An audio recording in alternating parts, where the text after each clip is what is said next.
Thank you for joining us to the third Real World Wisdom webinar for 2021, brought to you by the QT Alumni Office. My name is Tom McGruther, and I'm the alumni host for this webinar series this year. And before we begin, I'd like to acknowledge the traditional owners, the Turrbal and Yugara, as the First Nations owners of the lands where QUT now stands. We pay respect to their elders, laws, customs, and creation spirits. We recognise that these lands have always been places of teaching, research, and learning.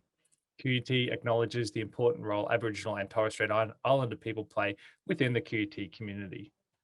But thank you again for joining us today. We'll run through a few housekeeping notes before we get stuck into today's topic. Today's webinar will be recorded and you'll receive a link to the recording and a key takeaway document from the Alumni Office within the next week. There'll be a question and answer period towards the end of the webinar, so feel free to enter your questions in the Q&A section where you can access at the bottom of your screen. We'll try and answer as many as we can. We do tend to get a lot of questions though, so we'll attempt to try and join the most common questions together to try and help everybody out. But before we get started, I want to point out that the information that we share today is as part of this webinar is based upon our knowledge and our experience and does not necessarily represent the views of the businesses that we work for. So welcome to everyone attending today for the first time, and for those that have joined us in previous webinars of the Real World Wisdom series. As Richie Benner would say, welcome back. That's bad, I shouldn't have said that one. But it's been a lot of fun being part of the alumni process so far. I've enjoyed helping to support the QT alumni by sharing my knowledge and experience from the recruiting world. The past few webinars, we've had some really great content from them, from a number of industry professionals. If you haven't seen them, go back and have a look. You'll find that we're trying to tailor each webinar to a different element of securing a role and then ultimately succeeding in that new role. So hopefully you'll be able to learn a few things today and put some of this to use. And if you have had any successes, please let us know. Reach out. But as I mentioned, my name is Tom McGruther. I graduated from QUT with a Bachelor of Information Technology in Data Communications and started my career journey in network administration before moving into IT recruitment some years later. I'm now the Director of Edison Talent, a leading Brisbane-based IT recruitment firm. And today, I am joined by two fellow alumni, Melina Saunders and Peter Bly. For those who have joined before, you'll recognise Melina. We have her back today. Melina is a talent management and recruitment specialist with a passion for values-led practice and all things ongoing learning. She's been fortunate to have many incredible mentors, both uni and in the workforce, and has worked across non-profit, corporate, and the government sector. Currently, Melina is partnering with Bupa Health Services nationally to find, engage, and onboard world-class talent. Welcome, Melina. Thanks for having me back, Tom. No worries. And Peter is a people and technology leader that is passionate about building high-performance teams and cultures. His collaborative leadership style has been a product of working for many different leaders across a variety of industries, including finance, retail, and higher education. Peter is currently the head of software engineering at JJ Richards & Sons, where he is focused on leading the teams that build and maintain the company's operations software. Thank you for joining us, Peter. Thanks, Tom, for the opportunity to be on the panel. Oh, no worries. I think I actually started working with you, Peter, probably about 8 years ago. And That's right. my business partner, I think he actually reported to you as a software developer back in Technology One many, many moons ago. He did. I understand you have a strong reputation for being a very good people manager. So it'd be good to hear sides from both Peter and Melina today. Thanks, just Tom. Just sort of going across some of the topics today. The first webinar that we did was about applying for jobs and how to make the shortlist. This was followed by our second webinar this year, which was about how to succeed in an interview. And this brings us to our third webinar for this year, tips for success in your new job. So basically, you've got the job, you've been through the recruitment process, now what?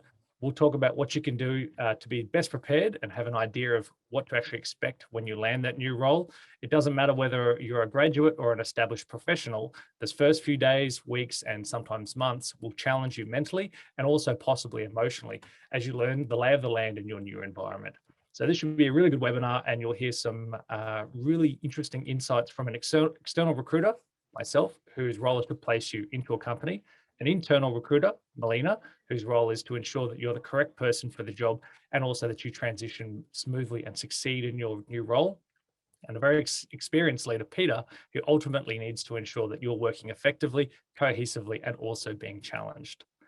So let's kick things off with our first question. Peter, I'll start with you for this one. Question 1, after you accept a job offer, there are practical steps you should take before your first day to ensure a smooth transition. What preparation advice can you give alumni in the lead up to starting a new job? Hi, everybody. I think if you really want to make a great first impression on the first day, you really need to put in some effort in the week and the night before you start to make sure you get off on the right foot with your new employer. The things that I tend to do when I start a new job are things like in the first week before you start, confirm your start time and even the start date. It's really not a good look to actually turn up late on your first day, or even worse still, turn up on the wrong day altogether. Make sure you know where you're going. So you might be working in a completely different building compared to the one in which you had your interview. And I guess in today's age of video interviews, you mightn't have been to the building at all. Work out how you're actually going to get to your place of work. So check out public transport timetables. If you're driving, check out how long it's going to take to get there, and plan on arriving at the office around 15 minutes before you're due to start. So you've got a little bit of time up your sleeves for traffic and things. And finally, if you haven't actually been told already, confirm what the company's dress code is. So then you get to the night before. So yes, you're a bundle of nerves. You know, what do you need to do to settle those down? So assemble an outfit that meets or exceeds the organization's dress code. You don't want to be standing out for all the wrong reasons on your first day. And if you're in doubt, dress conservatively. You know, don't put on that super bright shirt that you would normally wear. So dress that down a little bit. Make sure you've completed all the paperwork you've been asked to complete. So there'll be a personal details form, there'll be a tax declaration form, your superannuation choice, and make sure that you've actually packed that in your bag. If you haven't been asked to complete those things, make sure that you've got all the information you need to actually complete those forms on your first day when you're asked. And check out the company's website just so that you're up to date with where they're at. Is there any news about the company that might have popped up since your interview and your offer? So that when you come into the office next day, you know what's going on, and if somebody brings something up about the company, you know what to talk about. And then I guess get a really good night's sleep. You don't want to turn up, you know, looking super tired on your first day. And then probably the last thing, the morning of your first day, you know, get up with plenty of time available to get ready, have a good breakfast, and really aim to leave home on time. Yeah, there's some really good ones there that you mentioned. I particularly liked the bit about the company knowledge. I also recommend go over your position description again too. So it may actually be quite some time between that final interview where you've had that offer and when you actually start. So if you've come from another company, for example, you might have a 4-week notice period that you're required to serve out with your current employer. So it could be between 4 or 5 weeks from last talking to somebody and actually setting foot in the business. And it's always good to read over those sort of things. And some other things as well, try and remember the names of the people who you've interviewed with and spoken with so far. Just make sure those names are down on your phone just to sort of help you out. But you mentioned jump on the company website. I highly recommend this. Yeah, check news articles, brush up on topics, even wordings and things that might help you understand projects that you get assigned to in those first few weeks. And something I like to do as well, I like to recommend is jump on LinkedIn prior as well. Have a look at your new colleagues, see what they look like, what they do. You'll start to recognize those faces in the office. You'll know who's senior, who's not senior. You might also find that there are some other recent hires too. So you'll be able to find out that maybe you're not the only new person in there and there'll be someone else in a similar situation as you. But a final thing I would also suggest is get your home office set up in preparation for working from home. You might actually find that by day 2, you're on a Zoom or Teams meeting remotely within those first few days. And of course, you'll then have your new colleagues and managers peering into your own home. So just remember that in those first few stages. But question 2, Melina, this is for you. In your first few weeks in a new job are basically an extension of your interview. How can alumni make the best impression right from the start? And what are some common mistakes you see that new employees make? Great question, Tom. And if anyone's joined our webinars before, I will sound a little bit repetitive here with my advice, which is be authentic. We really do want to make a great first impression, and that great impression in the first few weeks of our role. But we want that impression to be a real impression. And we've talked in the past about we are social creatures, most of us humans. There's a few rare exceptions, but most of us, are social creatures, and we do want to form real connections. So being authentic is a really robust way to help us do that. And this is, you can share as much or as little as yourself as possible, but just keep those interactions true to who you are, because you want to make sure that you're the right fit for the organisation and that they're the right fit for you as well. You want people to have that impression of the real you. I've actually made some notes. So if I'm looking down, I'm just referring to some of the things we've been through. Actually, I mentioned last webinar, I just recruited a QUT alumni at the end of last year into my team. So I'm going to reflect on our onboarding journey with her as well.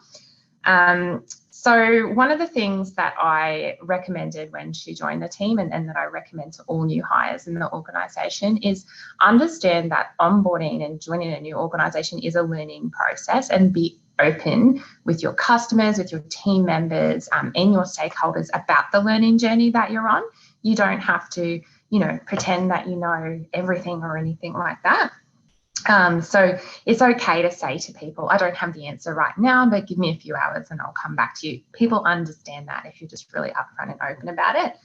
And that's where the most common mistakes I see come through of new starters, is when they try and pretend that they know everything because they want to make a great first impression, and they get things wrong, or they think they know everything, so they get things wrong, or they just don't want to ask anyone because they feel nervous or uncomfortable, and you guessed it, they get things wrong. So just be open about that learning journey. The other mistake that we see often with new hires, particularly when you've got a little bit more experience under your belt, is making assumptions about the new organisation based on your old one. So, we introduced X at, this company and it worked really well, so it'll work here, or we tried that, it didn't work at that company, so it won't work here.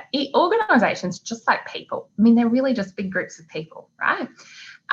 So they're all unique and they all have their own complexities. So before, we want you to bring new ideas to the organisation, absolutely, but get to know the organisation first.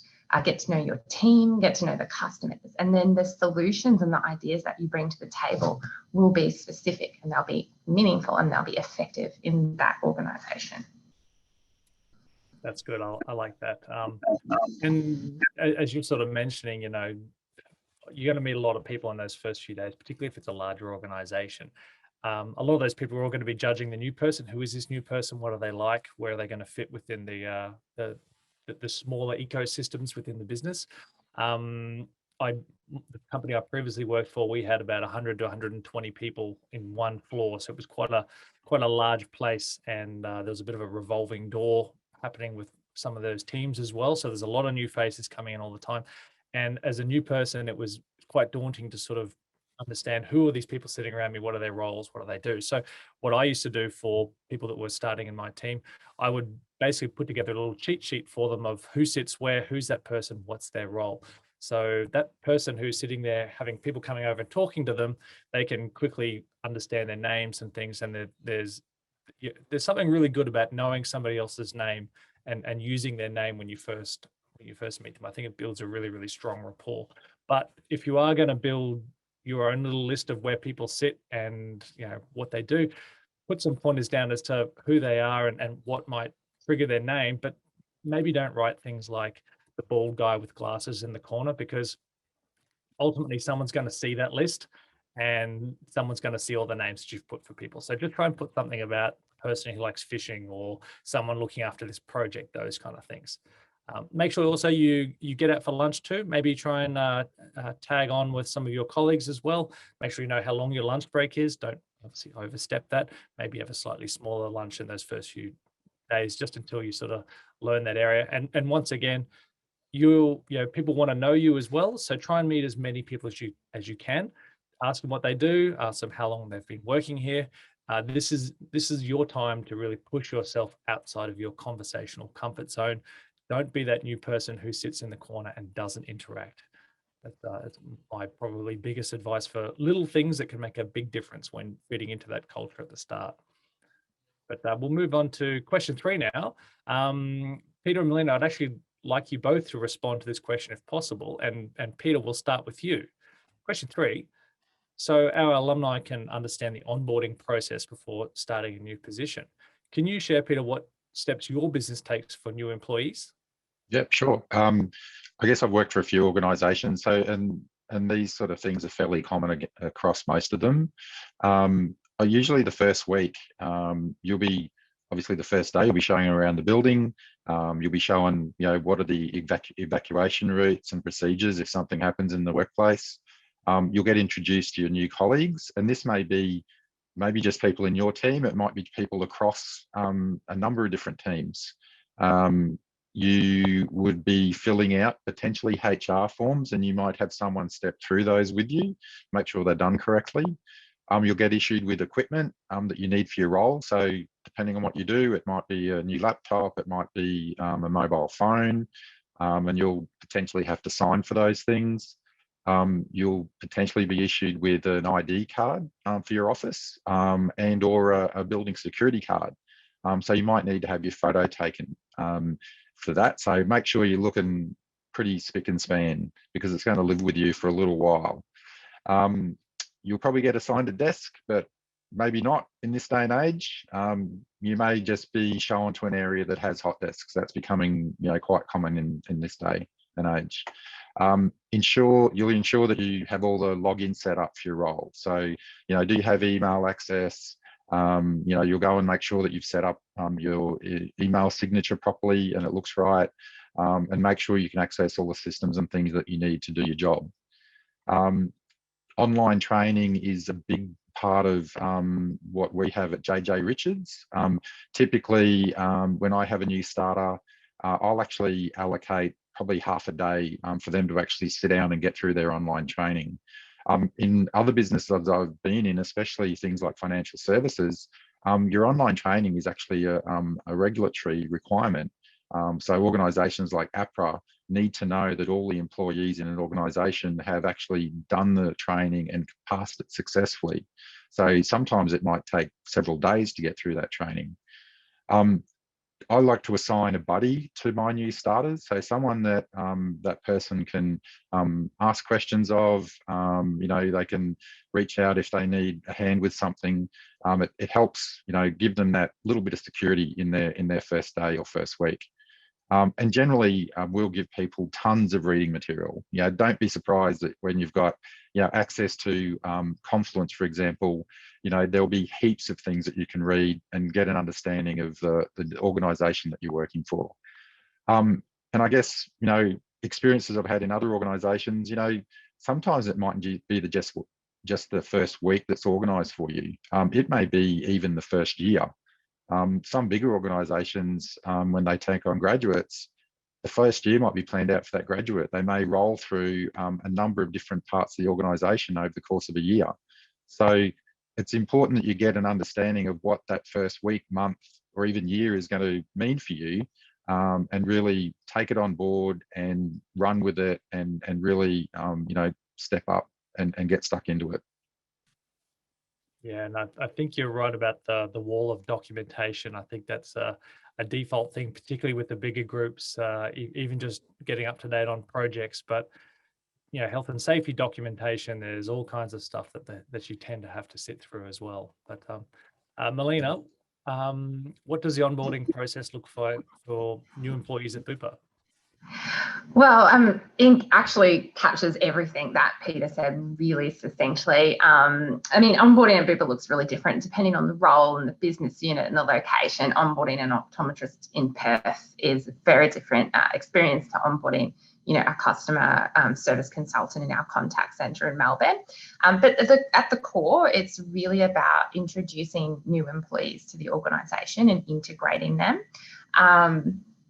So it's, all of the activities that help a new employee understand their job. And that's not just processes and procedures, it's also values and behaviours as well. So socializing someone to the culture of the organisation is actually part of the onboarding process as well.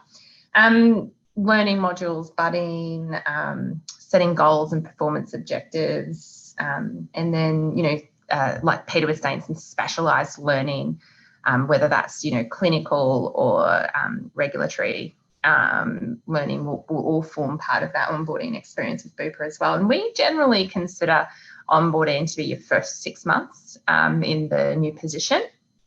Now, Peter sounds like he runs a great onboarding experiences for his new team members, and your manager will have a really big impact in this space, onboarding you into the organisation. So I remember having one manager reach out to me a couple of weeks before I started in my new role, and he was an incredible manager, incredible leader.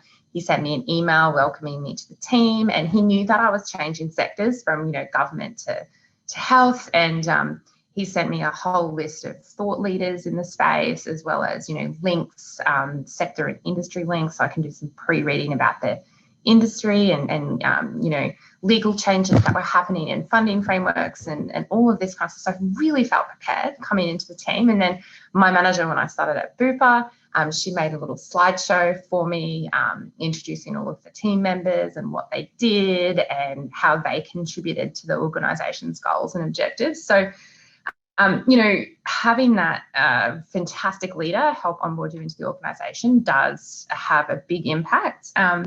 I've had experiences too in my career, unfortunately, where my manager has been a bit unprepared for my start, and I've been left bobbing around in the ocean on my own with very little support. So make sure that you follow up with your leader if you, politely and professionally, of course, but be really open with them, like, to succeed in this role, I need X, Y, Z.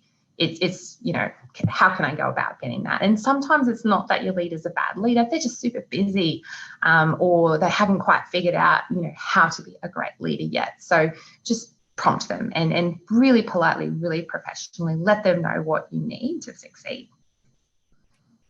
Yeah, and sometimes it can be quite haphazard too. Sometimes hires have been put into new teams, and that maybe that manager doesn't necessarily know you're starting or really hasn't been given much briefing on where you're going. These things happen. Be prepared for this. I know there's a couple of government departments out there that it's not uncommon to not even be able to log in till Thursday of your first week, as policies and logins are getting set up and all that sort of stuff. So if you do find yourself in that situation, try and be useful in this time. Try and get some documentation from a colleague. Maybe see if you can shadow somebody else in your job. Don't just sit there on your phone. It does happen, but try not to do it where possible. There'll be plenty of things for you to do, and keep busy and make yourself look like that shiny new employee that everyone wants to join in their team. So we'll move on to question 4. Melina, we'll keep you talking on this one. Question 4 is: developing positive working relationships with staff at all levels in an organisation will hold you in good stead. What suggestions do you have in order to cultivate these? Well, firstly, I don't know why you're asking me this question, Tom. I'm not sure I'm qualified to respond about good working relationships. Peter, would you like to answer this one instead then? So, but you're right, really positive working experiences. It not only makes your role more enjoyable, like I love the people that I work with and we have a great relationship, but building positive working relationships can also help grow your influence in an organisation as well. And that means that the things that you're passionate about, the things that you want for your customers, you can help get in front of the people that you really need to get in front of. So I don't even know why I referred to my notes then, because like a broken record, I will say be authentic, share a bit of yourself. And when I say share a bit of yourself, I don't mean, share about your personal life or, talk about what you got up to on the weekend or anything like that. I mean, share your passion and your enthusiasm for work and life. And simple statements like, I'm working on this at the moment and I'm finding it inspiring because of this. What are your thoughts on it? Or, do you have any input into that? Engage people in you and what you're interested in and your passions. I'd also, suggest putting your hand up to support other people's work as well. So particularly if you have capacity or it's something that you're interested in, volunteer to work, not your own time. I'm never going to say volunteer your own time, but, I've got capacity. Can I help on, this project? And it gets you in front of many different people across the organisation. They get to know who you are. They get to know how you work. And in the same way, ask people if they want to be involved in what you're working on. So, I was talking about my new team member who just finished her HR degree at QT, and she's always putting up her hand saying, oh, that sounds really interesting. Can I get involved? Is there anything you need me to help on with that? Do you want me to just, schedule the workshops? Or, really, really keen to get her hands across all of the different parts of HR. So volunteer your support and get involved in other people's work. The other thing, and I don't tend to like to talk about negative things in these webinars, as you know, but one of the things I would say about building positive working relationships is try and stay clear of office gossip and like negative talk.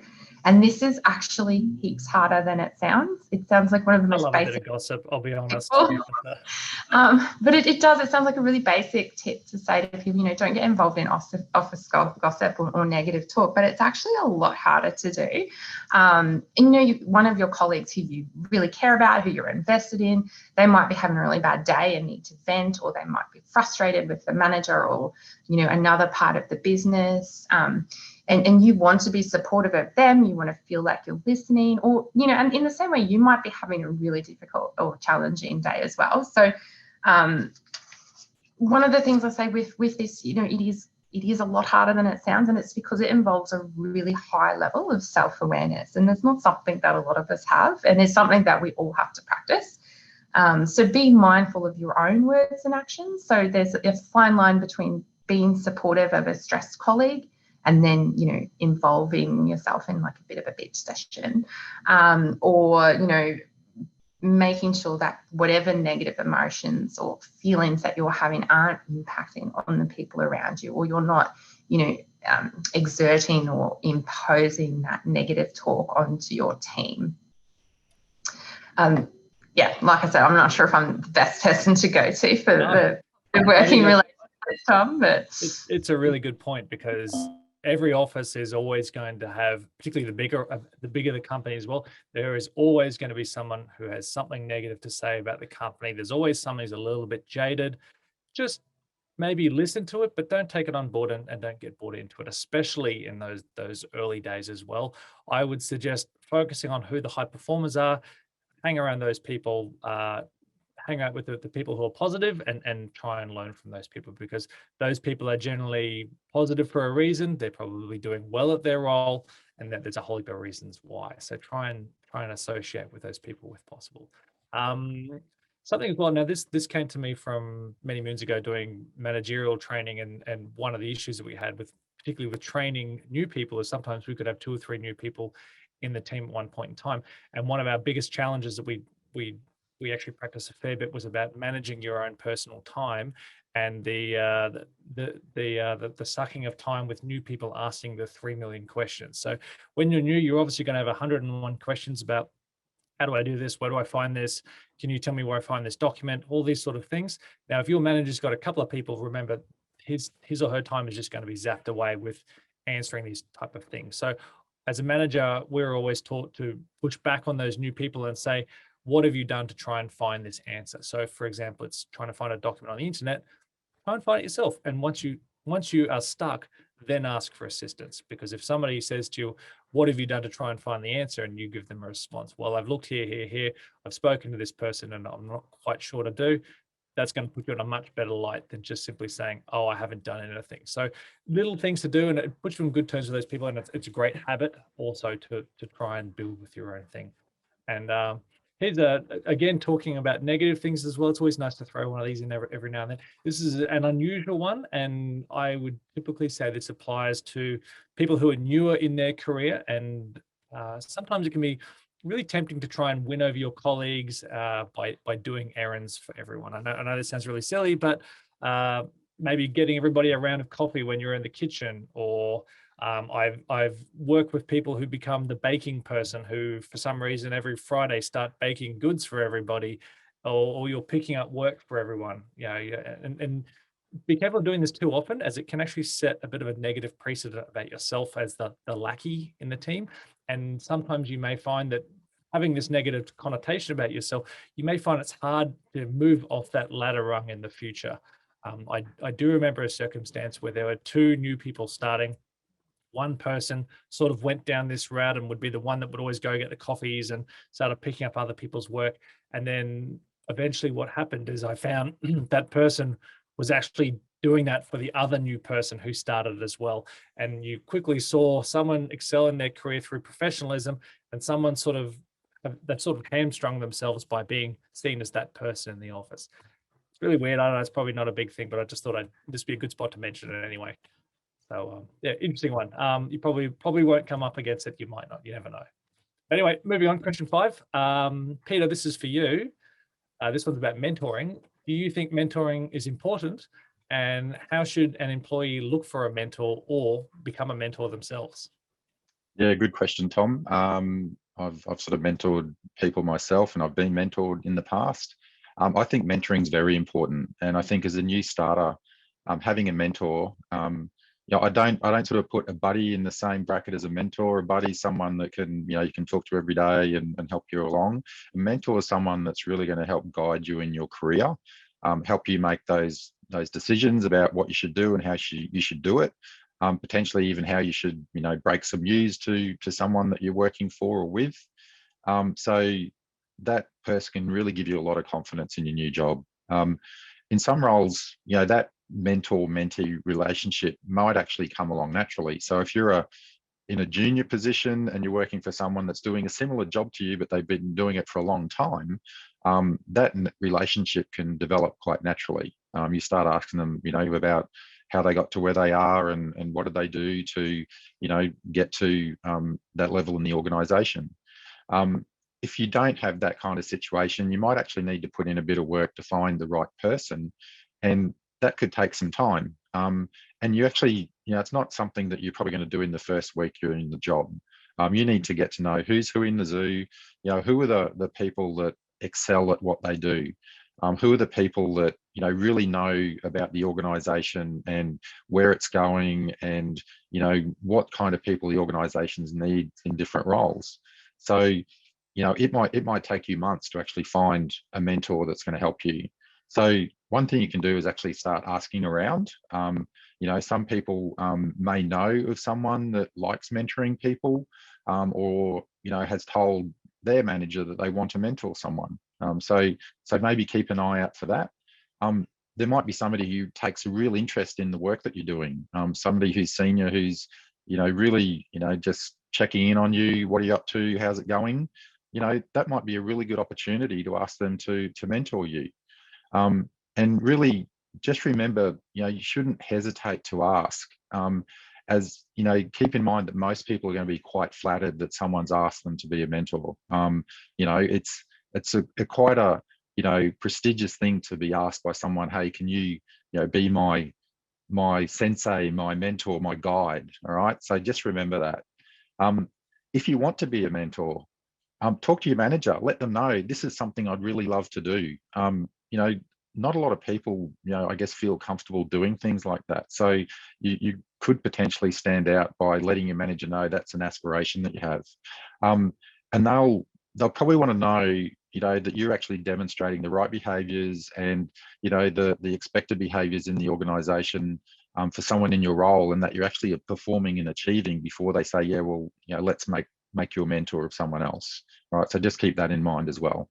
But yeah, mentoring, fantastic thing to be mentored or to mentor someone. Thoroughly recommend it. Absolutely. And it's also a benefit to the business too. So I typically work off the fact that it can take about 6 months for you to really understand your role and move from that unconscious incompetent state to a conscious competent state. That can take quite some time till you start to know what you're doing. So if you all of a sudden have a mentor assigned, you can cut through a lot of that, and that speed of you getting up to speed and really assisting that business in driving them forward will be severely reduced, which is obviously better for you as well. You might also find that it opens up new career opportunities for you, new pathways. You may also want to look at a mentor who's not your direct manager. It could be someone slightly in a different team or a different project, or possibly even someone more senior, provided they've got the time, of course.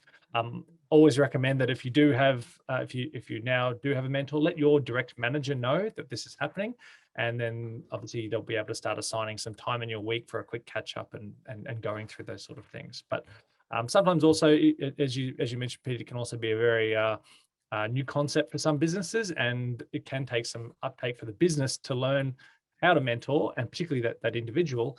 So it may end up starting off to be a little bit more of an informal process. But, yeah, always a positive thing for both the newcomer and the business as well.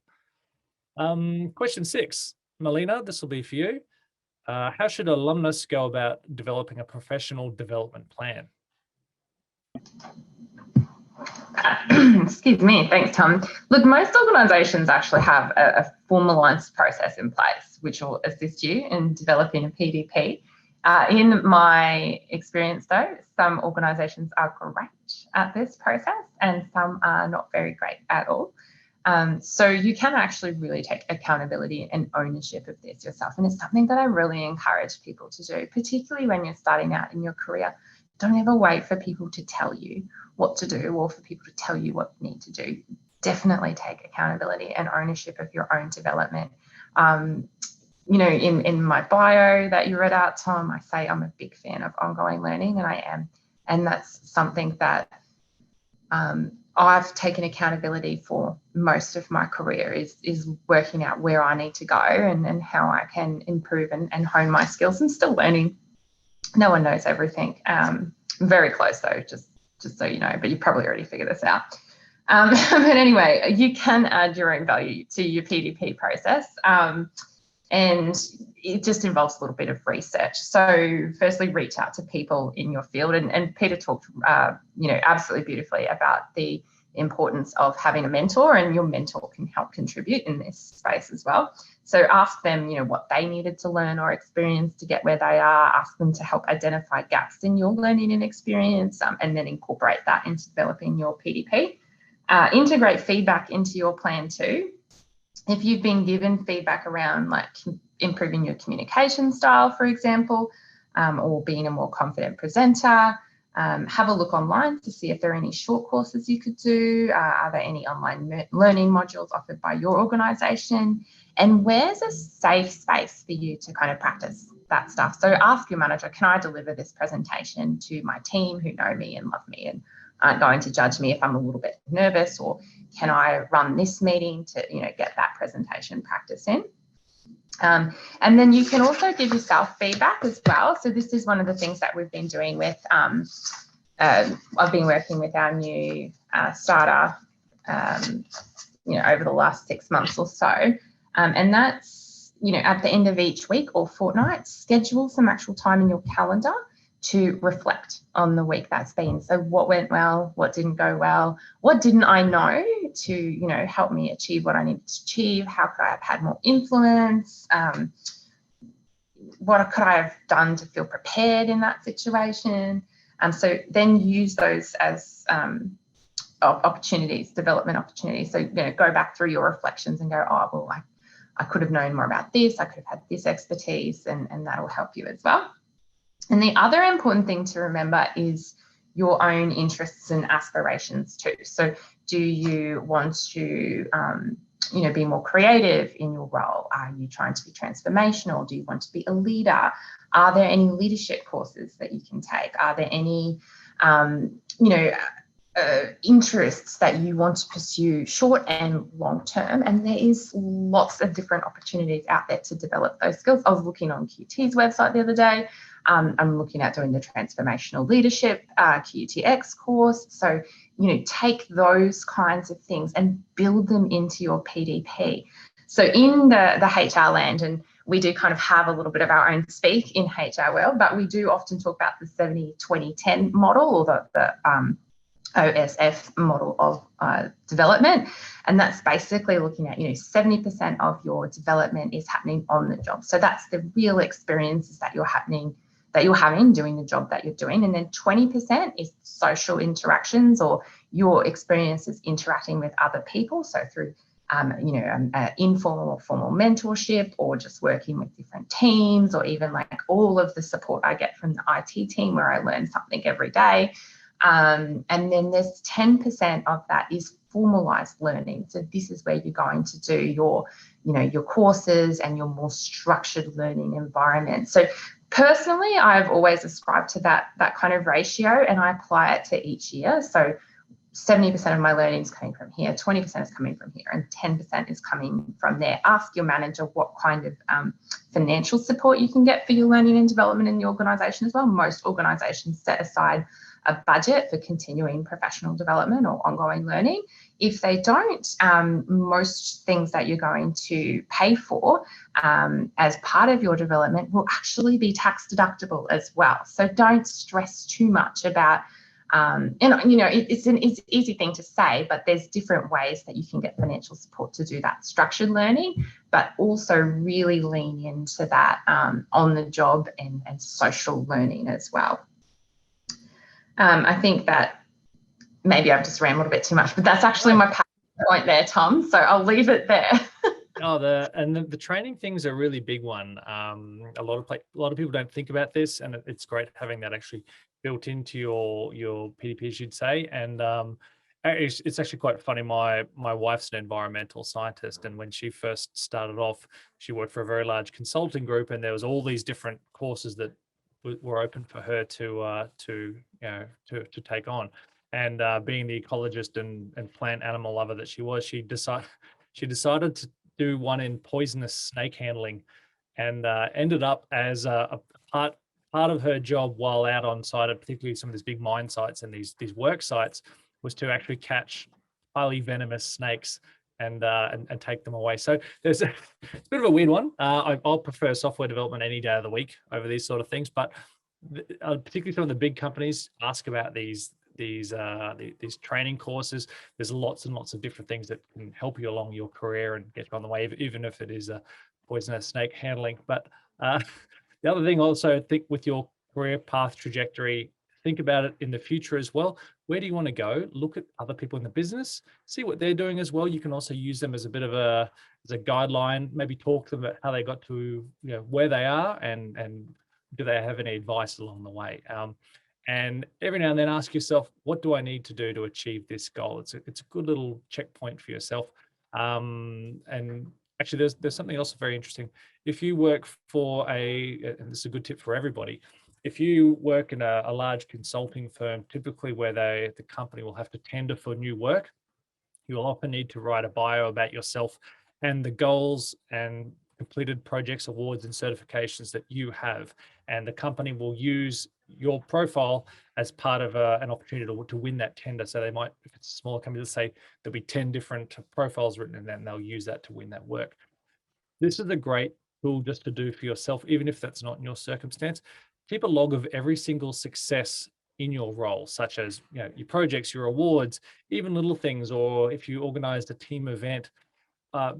I can guarantee by the end of the first year, you'll have totally forgotten about all those things that you did back in January, February, March. You won't remember all those small projects, all those wins that you had along the way. But as well as contributing to your professional development plan, you can use this in your annual or 6 monthly review as evidence of your successes.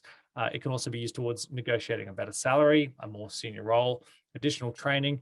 And at the very least, it'll help you write a much better resume when you begin looking for your next career opportunity. My belief, along with many other managers, is a resume always looks better with achievements which are backed by statistics. So it's quite an interesting one. As you also said, Melina, some places will pay for these things, or at least contribute a certain amount of money towards these things, provided they're in line with the business as well. There's a company I'm dealing with at the moment. This is some IT chats. It just popped to my mind as well. They're a group called Clued In. They're a Danish group, and they do some very, very interesting solutions with respect to data and cloud.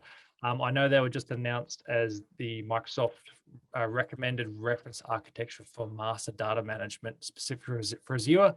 Very tech, but anyway, anyone who's in IT, I saw on their website a couple of days ago that they actually have a free study and cert for grads, and it was simply just go to cluedin.com/university, and just something interesting to pick up along the way if you are IT inclined and you want to learn about cloud and things, check them out. It's just something in my mind on the side. But question 7, Pete, this one's for you. What goals would you set yourself in the first year of your new job to set yourself up for long-term success?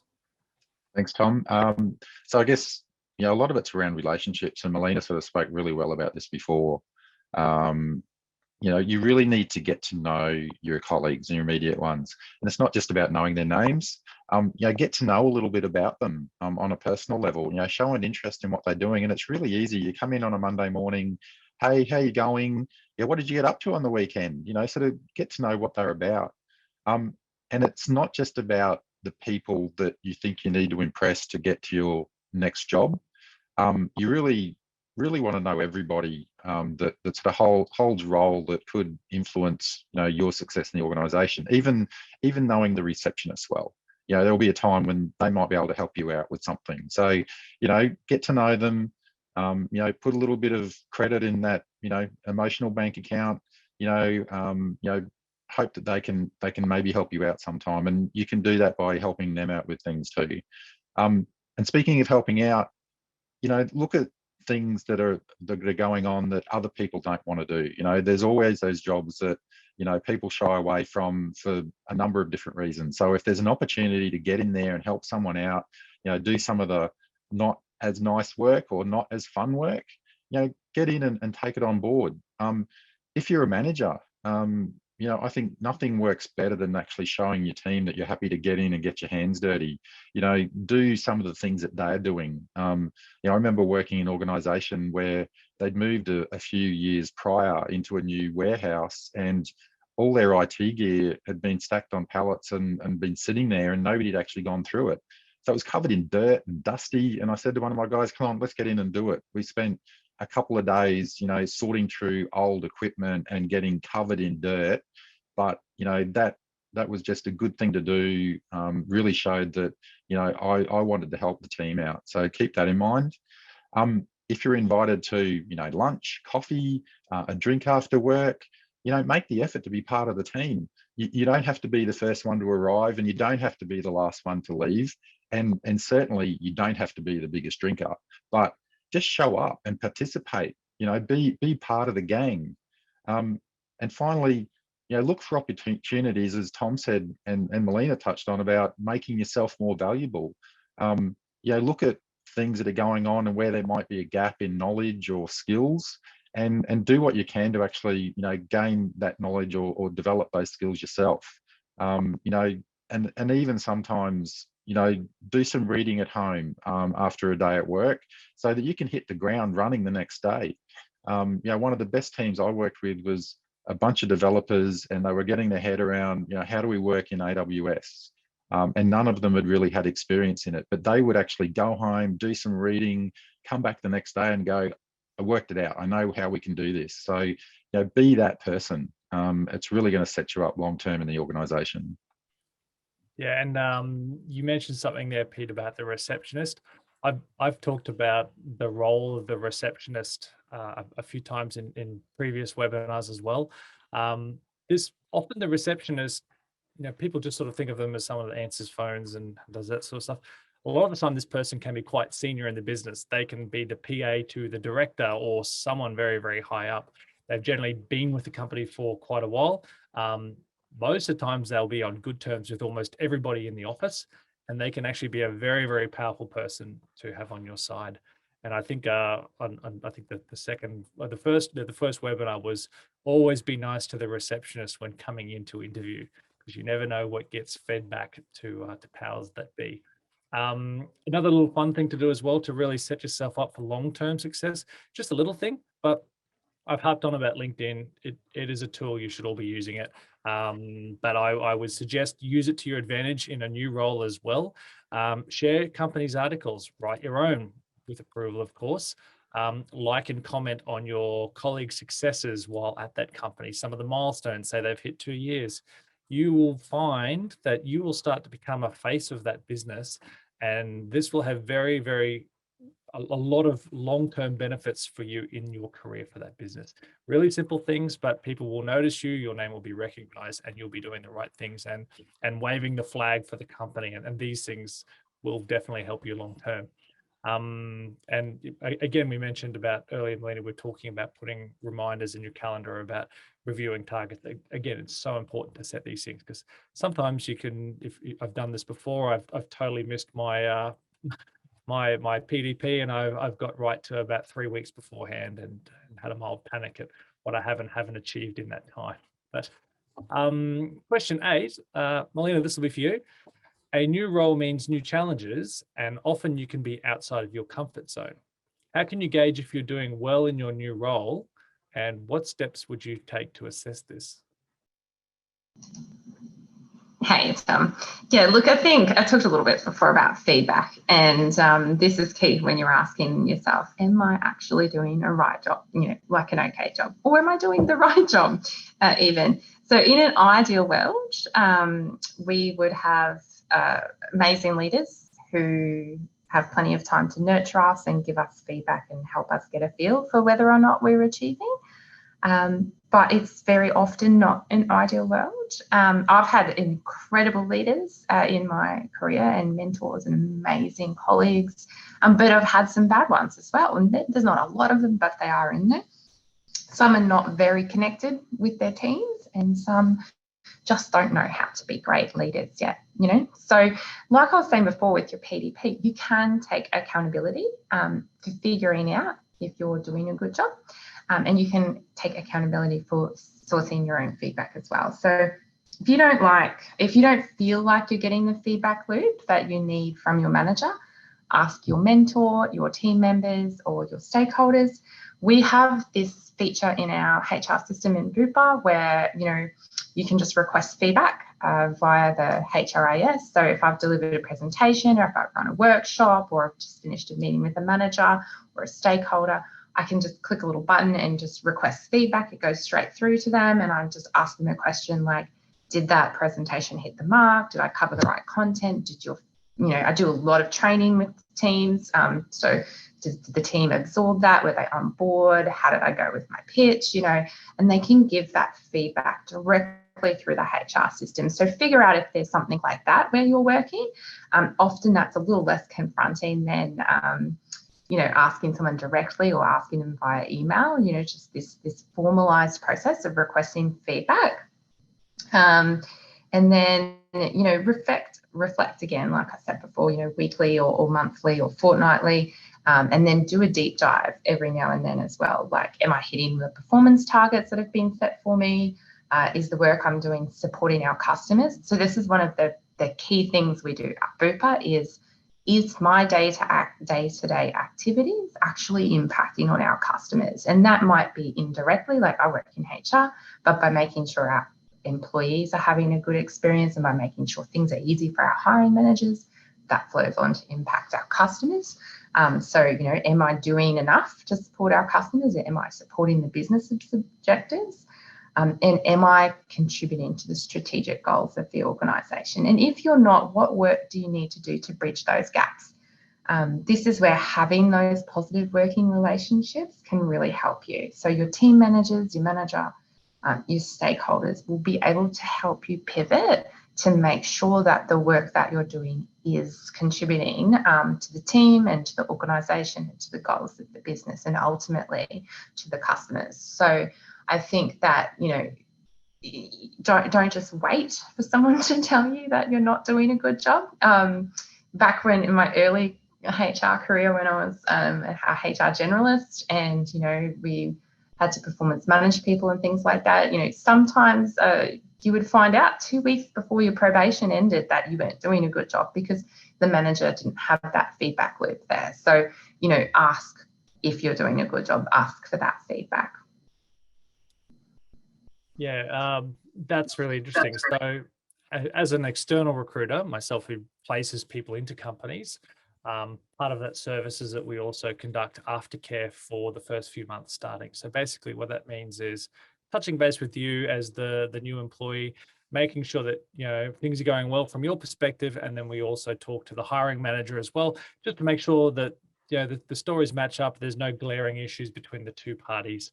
Often there's lots of little teething things that can be fixed and put in the right direction.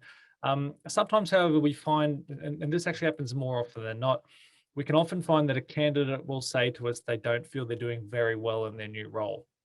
And when we speak to the manager, and obviously because we're concerned that maybe this person isn't working out, the manager says, oh no, they're absolutely great. We're loving them. They're absolutely fantastic at their role. And what this sort of shows is there is some form of communication breakdown with respect to feedback between the two parties. And it's really, really simple. It's also really simple to put a lot of pressure on yourself, expecting to be as good as the people that you're working with. People do remember that you're new in the role, and you've got to remember that too. So sometimes just take a breath. But it is important, like you said, Melina, to get those communication channels going. And yeah, suggest teeing up a meeting with your manager about your performance every now and then. It doesn't even need to be formal. You can simply just say, hey, do you want to have a quick chat over lunch? How do you think I'm going?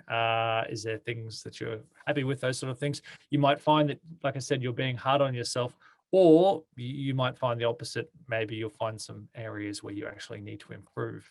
So we'll see with those things, but I highly recommend that. So we're obviously working quite short of time here, so we better talk quickly about a few things. Thank you so much for Melina and Paul for taking your time over your day and talking with me today. I know you guys are both extremely busy, and we appreciate all of your insights. Hopefully everyone at home has picked up a few tips for success in the early days of your new job. Please make sure also to reach out and connect with myself, Melina, and Peter on LinkedIn. Now, we're going to quickly discuss some questions, some Q&A questions from our online audience. We're obviously a little bit limited on time with what's remaining of this webinar, but a couple of quick questions here. There was a question that came through, and this was from Yan Mei. I talked very quickly about that website I mentioned in passing, the IT company. It was called Cluedin, CLUEDIN.com. And the link was cluedin.com/university. And I didn't look into it too much, but yeah, check it out if that's something you'd like to see. Now, we'll go through a couple of questions here. Very, very quickly here. This one is for David. Melina, I'll put this one over to you. How would you respond to minor conflict in a work environment? Obviously, that can be reviewed in a couple of different ways. Sorry, was that for me, Tom? Yes, that was for you. Sorry, putting you on the spot for this one. No, that's fine. Like, literally my answer will be authentic. So if there is conflict in the team, figure out why. You don't have to go straight to your manager and go, oh, there's a conflict. Ask the person, like, oh, we don't seem to be working, collaboratively on this. How do you prefer to work?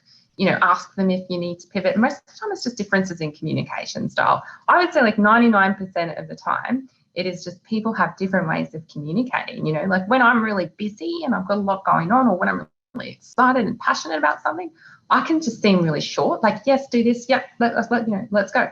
I don't have any of the warm fuzzy. And then normally, because I'll have a chat, people are like, oh, she must be angry at me. So it's just a difference in communication most of the time. So if you just be open and communicate openly with people, you will find most conflict is actually really simply resolved. Good answer, Melina. Peter, I'll ask this one for you. This is from an anonymous attendee. How do you manage disclosing diverse sexual preferences during those first few stages of work? Should this be disclosed? Should your sexual preferences not be disclosed? What are your thoughts on this? Wow, that's a really good question, Tom. I don't know. I think that's a very personal thing, and really it's up to the individual to decide, whether they want to. And there's by no means any reason why they should. Generally it'll come out in conversations where you might be talking about your weekend and what you've been up to, and somebody will say, I was out with my partner, and it comes out that way, and that's okay because it's normal, right? So I don't think you need to be upfront and open about who you are and what your sexual preferences are. Okay, so it really needs to be up to you as to how you go about that and whether you want to do it at all. All right. It shouldn't impact on, you know, your relationship to work or how you do your job or anything. So, you know, it's an individual choice. Yeah, absolutely up to your discretion, and it should have no impact on your work environment, as it has nothing to do with work. One quick question here from Mike, and I think this might need to be the last question as we're running over time here. Based upon what you said today, is being no talk, all action as bad as all talk, no action?